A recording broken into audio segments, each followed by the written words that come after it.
मियाँ खालिद मिसबा साहब हमारे साथ मौजूद हैं, जो कि चेयरमैन पाकिस्तान फार्मा हैं। बहुत शुक्रिया मियाँ साहब, आप हमें ज्वाइन कर रहे हैं। ये मसला हम इससे पहले अपने ही प्लेटफॉर्म पे कई मरतबा डिस्कस कर चुके हैं और हर मरतबा उम्मीद ही होती है कि शायद कोई कॉमन ग्राउंड निकल आएगी, कोई ब्रेक थ्रू हो जाएगा, क्योंकि आवाम सफ़र कर रहे हैं। It certainly does make sense कि अगर कीमतें फ़रोख्त कैसे हो सकती है जब आप उस प्राइस पर मैन्युफैक्चरिंग ना कर पाएँ। अभी तक ज़ीरो प्रोग्रेस है हुकूमत के साथ आप लोगों के मामलात में।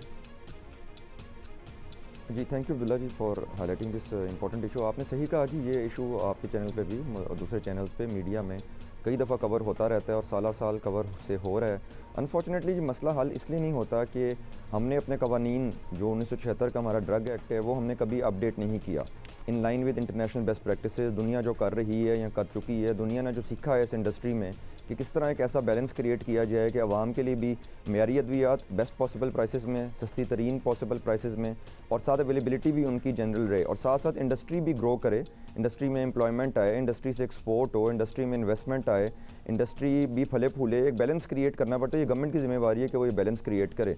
बट क्योंकि यहाँ कवानीन अपडेट नहीं हुए, क्योंकि हमने दुनिया के साथ मुताबिकत से नहीं चले, जो कि आपको पता है हमारी मुल्क का एक अलमिया बन चुका हुआ है कि हम लेट होते हैं हर चीज़ में, उस वजह से यहाँ पर ये एक मसला खड़ा हो जाता है बार बार। और अनफॉर्चुनेटली अब तो ये सूरत हाल है कि 2 साल से क्योंकि काफ़ी ज़्यादा कई 100 अद्वियात की कीमतें तय नहीं हुई, तो ऐसी सूरत हाल है कि अगर मैं आपको एक एग्जांपल दूं तो टैग्रोल एक दवाई है जी जो यूज़ होती है सीजर्स में। अब उसकी 50 गोली की जो पैकिंग है उसकी मुरतब होने जो कीमत गई है अंडर द लॉ वो 578 रुपये है।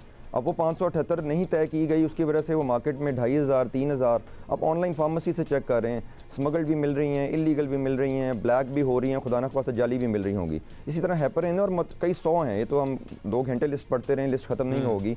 लेकिन जब तक गवर्नमेंट इस चीज़ का परमानेंट सोल्यूशन नहीं निकालेगी तो ये मसले तो हर साल 2-3 बाद खड़े होते रहेंगे। सबसे पहले आवाम सफ़र करेगी, हम यहाँ पे दूसरे नंबर पे इंडस्ट्री सफ़र करेगी। अगर to take the first step, इस चीज़ का परमानेंट सोल्यूशन निकालने का पहला कदम क्या है कि कवानीन में तब्दीली की जाए। कवानीन में सर्टनली तभी तब्दीली होगी जब एक इलेक्टेड हुकूमत आएगी। अभी तो ये काफ़ी अर्से से केयरटेकर सेटअप चल रहा है, लेकिन इससे पहले जो गवर्नमेंट थी, क्या आप लोग उनसे भी टॉक्स में थे? क्या कवानीन में तरामीम करने में कोई कबाहत है हुकूमत वक्त को? कवानीन में कोई कबाहत नहीं है तब्दील करने में। हम पिछली गवर्नमेंट जिस तरह आपने जिक्र किया उनसे भी डिस्कशन में थे, उससे पिछली गवर्नमेंट से भी डिस्कशन में थे। हम तो हमेशा अवेलेबल हैं, हम तो हमेशा कोशिश करते रहे हैं। मसला कहाँ आता है? मसला यहाँ पर आता है जी कि there has to be a will to update things, there has to be a will to change. For example हमारी drug regulatory authority of Pakistan जो है, जो कि under the law is suppose to be an independent अदारा, जिस तरह बाकी regulatory authorities हैं, PEMRA, OGRA, NEPRA and so on, लेकिन उसकी मौके पे अगर ग्राउंड पे आप देखें तो उनकी वो इंडिपेंडेंस नहीं है जो कि उनको कानून में दी गई है।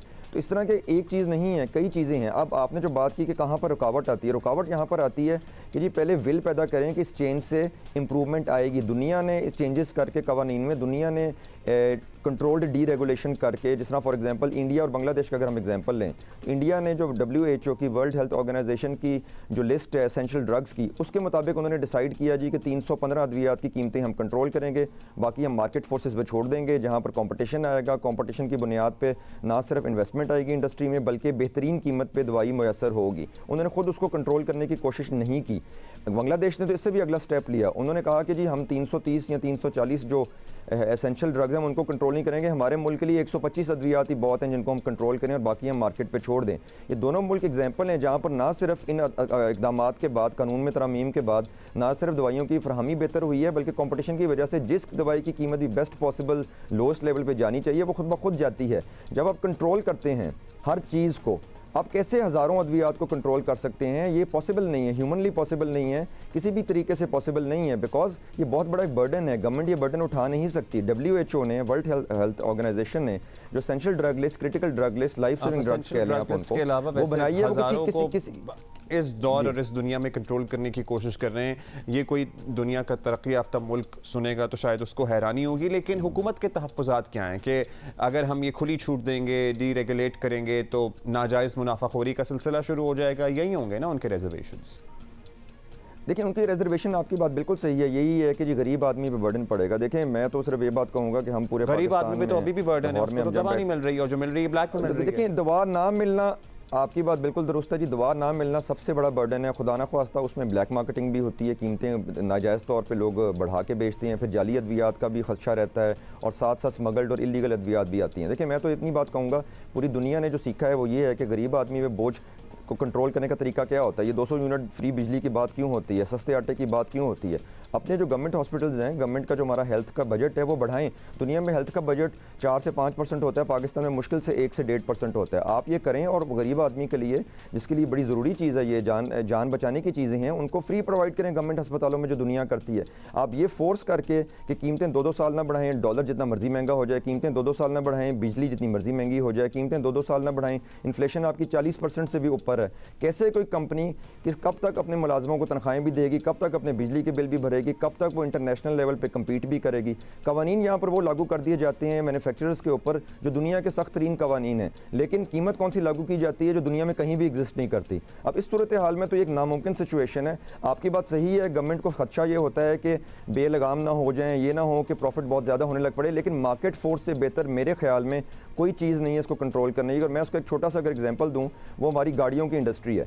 गाड़ियों की इंडस्ट्री में कुछ टाइम तक 1-2 लोग थे, वो जो मर्जी करते रहते, उनकी मर्जी थी। जो कंपटीशन आया है, आपको खुद रोड पे नज़र आ रही हैं किस ब्रांड की गाड़ियाँ कितनी नज़र आ रही हैं। बिकॉज कंपटीशन आया, लोगों ने कीमतें बेहतर दी, मुनासिब क्वालिटी दी, तो आवाम ने खुद ब खुद डिसाइड किया कि ये बेहतर चीज़ है। यही चीज़ इस इंडस्ट्री में भी होगी। कोई भी ओवर प्रॉफिट चार्ज नहीं कर सकेगा बिकॉज कंपटीशन इस चीज़ को खुद ब खुद केटर कर ले। तो यही दुनिया ने सीखा है जी, इसके अलावा और तरीका तो कोई नहीं है। इसके अलावा industry, pharma industry in Pakistan, how has it suffered जब से डेडलॉक चल रहा है? अनएम्प्लॉयमेंट हो रही है, क्या यूनिट्स भी बंद हुए हैं, क्या हो रहा है? यूनिट तो बहुत बंद होना शुरू हो गए हैं जी। सबसे बड़ा जो एक प्रॉब्लम चल पड़ी है कि लोकल यूनिट्स तो चलें बंद हो ही रहे हैं, मल्टीनेशनल्स का यहाँ से एग्जिट शुरू हो गया है। एक ज़माने में यहाँ 30 मल्टीनेशनल्स एग्जिस्ट करती थी, अब वो 4 रह गई हैं एक्चुअली एक्टिवली जो यहाँ पर एग्जिस्ट करती हैं। उसका सबसे बड़ा नुकसान क्या है, तो मैं कोविड-19 की तरफ जाऊँगा। कोविड-19 में सबसे पहले जो इंटरनेशनली एक्सेप्ट की गई थी वैक्सीन, वो फाइज़र की थी। अब वो फाइज़र की वैक्सीन पाकिस्तान में क्यों जल्द आ गई थी? बिकॉज फाइज़र यहाँ एग्जिस्ट करती थी। अगर मल्टीनेशनल्स यहाँ से जाना शुरू हो जाएंगी और खुदा ना ख्वास्ता कोई नई किस्म की बीमारी आती है, तो इनोवेशन जो है वो दुनिया में मल्टीनेशनल्स की तरफ से ही आती है, अमेरिका यूरोप की तरफ से ही आती है, जापान की तरफ से ही आती है। अगर वो लोग यहाँ पर होंगे नहीं तो वो दवाई यहाँ कौन मंगवाएगा? हमारी बारी कब आएगी वो नई दवाई और नई जिद्दत से फ़ायदा उठाने की? ये एक पहलू है। दूसरा पहलू है बेरोज़गारी। जो ये बंद हो रही है इंडस्ट्री, बेरोज़गारी। तीसरा पहलू सबसे ज़रूरी एक और ये है कि इंडिया इस इंडस्ट्री में 28 अरब डॉलर की उन्होंने एक्सपोर्ट की है आखिरी 12 महीनों में, सिर्फ अद्वियात की एक साल में। और फिर सबसे आम पहलू ये है कि आम आदमी सफ़र कर रहा है, वो आदमी सफ़र कर रहा है जिसको दवा नहीं दस्तयाब है। वो तो हर सूरत कर रहा है, वो तो हर सूरत कर रहा है, मारा फिर रहा है, उसमें तो कोई शक वाली बात ही नहीं है जी। मियां साहब, thank you for being with us.